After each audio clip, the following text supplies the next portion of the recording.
वानर म्हणती राम राया जानकी आजी माया रावणाची गली धाडोनिया युद्ध भया मानोनी।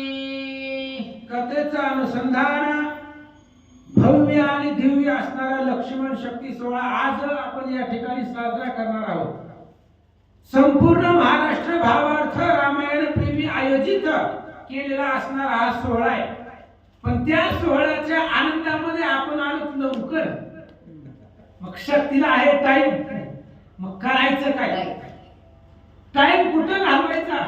रामचंद्राने सांगितलं, माते ध्यावे माते पहावे, माते गावे माते स्मरावे, आईसेने हारावे काळाते।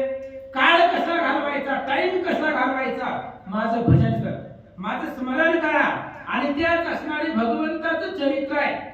अतिशय पुण्य पावन ग्रंथ आहे भावार्थ रामायणाचा, जगाला जीवाला पावन करणारा असणारा ग्रंथ आहे।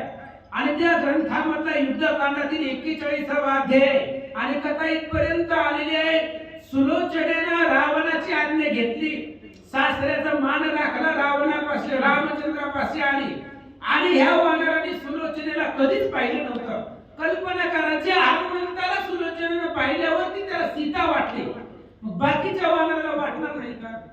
म्हणून वानराने सांगितलं, रामा ज्यावेळेस मंदोदरी आली वानरांना वाटलं सीताच आली असावी, कारण सीते सारखंच स्वरूप होतं तिचं। वानराने सांगितलं, रामा रावणानं युद्ध भया घाबरून, युद्धाच्या भीतीला घाबरला, मरणाला घाबरला आणि सीतेला सोडून दिला।